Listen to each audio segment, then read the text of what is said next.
Hey cats, Eddbud here. The new Triumph 21 from Saucony is a very interesting shoe. Light enough for daily use, yet maximally cushioned for those longer runs. All in all, it ticks a lot of boxes when it comes to a running shoe. So today I'm going to compare it up against a load of other options for my current running shoe collection in an attempt to inform your future purchases. I welcome you to the Saucony Triumph 21 versus the rest.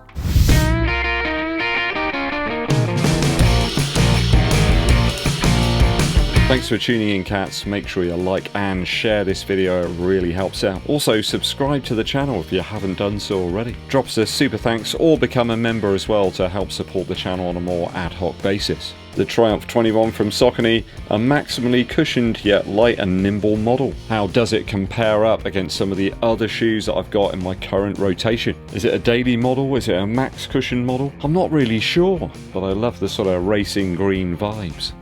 First comparison today is up against the Asics Gel Nimbus 25. This is one comparison that is often asked for in the comments. I think the Triumph 21 is by far the more compressive of the two shoes in the midsole. It's just that little bit softer. Here in the Gel Nimbus 25 you've got a slightly firmer, more consistent midsole feel. A little firmer, a little denser perhaps, that's the right word. I wouldn't say it's hard or harsh, just a fair deal more consistent. And perhaps a better option for those who are of a heavier build. Certainly does come with a little bit of extra weight over the Triumph 21. I would say that the weight difference is quite noticeable on foot, in fact, between the two shoes. It does make the Triumph a little bit more versatile out of these two. The Asics certainly feels locked into that sort of slower, long run, max cushioned mode. The perforations in the upper of the Triumph 21 do make it a more breathable model, and there's far less padding here in the Saucony shoe. Definitely more on the plush side here in the Gel Nimbus 25. Certainly around the ankle collar here. That might make the Triumph 21 a better option now that the hot summer sun is coming around. If I had to pick one of these two, I'd say all round the Saucony is perhaps the better shoe. If you're a heavier set runner, the Gel Nimbus 25 might be a better option for you. There's just a little bit more surface area underfoot as well if you need that stability. Even in hand, the actual weight difference is quite noticeable. It's max cushioning, but done in a very different way in these two shoes. This time up against the VOMERO 16 from Nike. This one seems to be knocking around for ages on Nike's website. It's been out for at least a couple of years. They're still making new colorways of it as well. Really quite surprising. We know that there's a VOMERO 17 on the horizon sometime, but it hasn't stopped them producing more of these. I guess at one point this was actually considered a more maximal shoe, but at only 36mm in the heel, in my size at least, it's now probably considered a lower stack option. And a slightly more aggressive drop in this one with 10mm. I think the mix of technology that's in some of Nike's shoes really does set them apart from others right now. Rather than just relying on foam here, we also have an air pod in that forefoot area. Though putting all this tech together, gluing it all together, does seem to make for a heavier shoe. And I think that's probably putting a few people off from trying out this model. Certainly a unique feel and a slightly more responsive one in the forefoot area when compared to the Triumph 21. I think the VOMERO here really does have daily sort of use covered pretty well. Has to be said that it's exceptionally soft with that SR2 foam plus the ZOOMX core to the shoe, and it's got a nice balance between being plush and quite comfortable yet still with that more responsive forefoot. But the Triumph 21 does have a lot more foam here underfoot, but without the weight. I think if that Triumph 21 can occupy the max cushion, sort of longer, slower run category, I'm not quite so sure that the VOMERO 16 does that anymore. The Triumph sort of crosses the midsole verse a little bit more than the VOMERO. The very forgiving stack on the Triumph, plus that improved outsole design really does sort of rise it above the VOMERO 16. Works superbly well on road and pavement, and I think where they've actually minimized the rubber here and you've got a little bit of exposed midsole, there's a bit more flexibility, I guess, in that outsole. It allows the shoe to sort of bend a little bit more, whereas here in the VOMERO 16 we've got that full outsole coverage. That said, the traction I found in the VOMERO 16 was absolutely superb, pretty great on almost any sort of surface really. I think if I had to have one, it's pretty close between these two models. They're both very comfortable underfoot, though perhaps the VOMERO 16 is just a little bit too plush in the tongue and that ankle collar, certainly for some summer running. So I think this time around the Triumph 21 from Saucony just about shades it. It does pretty much all of the things that the VOMERO 16 can do, plus you can actually utilize it for some longer distance running, and it's a darn sight lighter as well. Sooner or later Nike have got to decide if they're going to persist with the air technology in all of their shoes. I think if it's down to sort of softness and having something that you just feel like you want to get on foot because it's not so bulky, that's where the full foam midsole shoes are really going to come into play.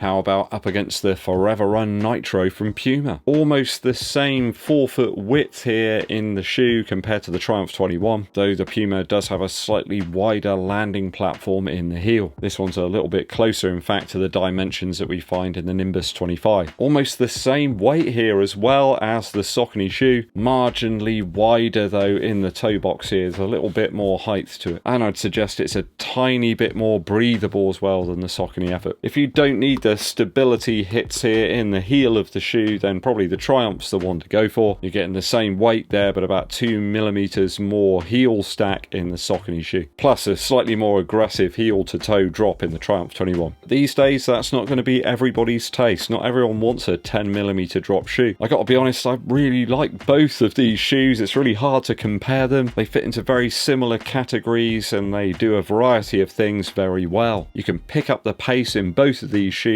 You can run slower and they don't feel too clunky, and there's equal amounts of grip and traction here in the outsole. There's perhaps a touch more flex in that mid to 4-foot area of the Triumph 21. I think that's due to where they've segmented up the rubber somewhat. There's a little bit more exposed midsole foam, though the Puma shoe does have a whole variety of cutouts here to try and minimize that weight and actually improve the flexibility. I'm always just a bit worried that something's going to puncture the sort of foam here that's exposed between the outer midsole and the sort of inner core. I think if you're not too observant where you're treading, that could be a bit of a problem. You got very similar prices, in fact, between these two shoes. Heavier set runners perhaps may enjoy the benefit of the two nitro foams that we've got in the Foreverrun Nitro, though the tightly packed pellets that we get here in the midsole of the Triumph 21 might be of benefit to some heavier set runners. This shoe does a really good job at absorbing impact, especially if you're running down some hills, but it's still a consistent feeling underfoot without it being too sort of mushy or squashy. The Puma's undoubtedly more stable in the heel. The higher sidewalls here in the Foreverrun Nitro should certainly be a consideration if that's what you require. I think if I had to have one of them, it's really tough to actually split these two on use case. They both do similar things very well. Price and weight pretty much the same. I think I'd have to go on looks, and I think the Saucony actually just about shades it, but I still really like the striking design of the Puma Foreverrun Nitro. I think it's a bit of a sudden death penalty shootout situation here, but I think I'll probably give it to the Triumph 21 on this occasion. Okay, last shoe up on the comparison today is the Invincible Run 3. Bit of a Marmite model, this one. People either love it or they hate it. And to be honest, it's one I've really enjoyed having in the rotation. Love that super soft foam. Scores about a 20 on the durometer scale. There's very few other midsoles that are quite that squashy. Though the plentiful rubber on the outsole and quite dense upper do make for a heavier shoe on foot. I think if Nike could shave off a bit of weight from the Invincible Run 3, perhaps in some follow-up versions, it'll really benefit the use case of the shoe. There's a huge forefoot and heel in the Invincible, which makes the Triumph 21 seem like a slimline race flat almost.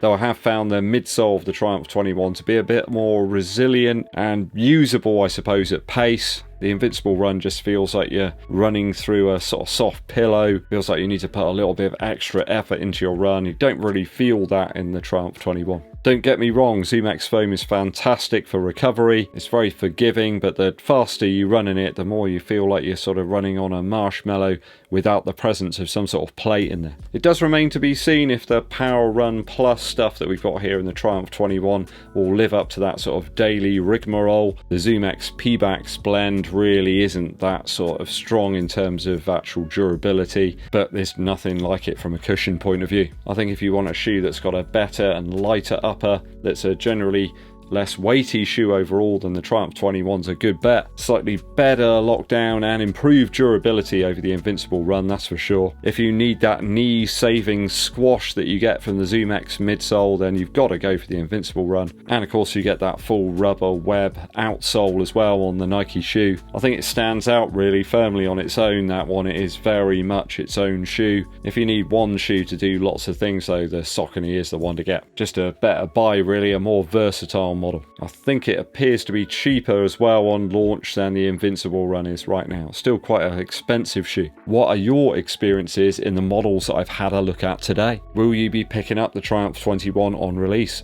Let me know your thoughts and opinions down in the comments. Quick musical interlude for you. I've been listening to the fantastic album from Miles Kane from back in 2011. It's called The Colour of the Trap. The track that kicks off the album is called Come Closer. There's some really nice rugged riffs here from his 335 guitar and some wonderful fuzzy solo lines a little bit later on in the track. Really memorable chorus as well. It sort of lifts up and comes back down. Really great dynamics in the track. We got more fuzzy goodness in the track Inhaler. Really memorable choruses here. Some really cool lyrics as well. At the time Miles Kane was on a really good sort of rich vein of form. I do remember seeing him in Warrington, I believe it was. Fantastic performance, great riffage on the Inhaler track. Some really good guitar sounds from back then. It sounds like he was using some quite small combo amps and cranking them up, so he had some real fuzzy, sort of grimy distortion. I remember at that live show he was a really great showman as well. He was all over the stage and just generally really seemed to be happy to be doing what he was doing. Go and check it out guys, Miles Kane with his album The Colour of the Trap. Thanks for tuning in people, it's always appreciated. Make sure you hit that subscribe button if you haven't done so already, and also click the bell for notifications. Give this video a thumbs up, like, and share it with your running buddies. My name's Eddbud and I'll be seeing you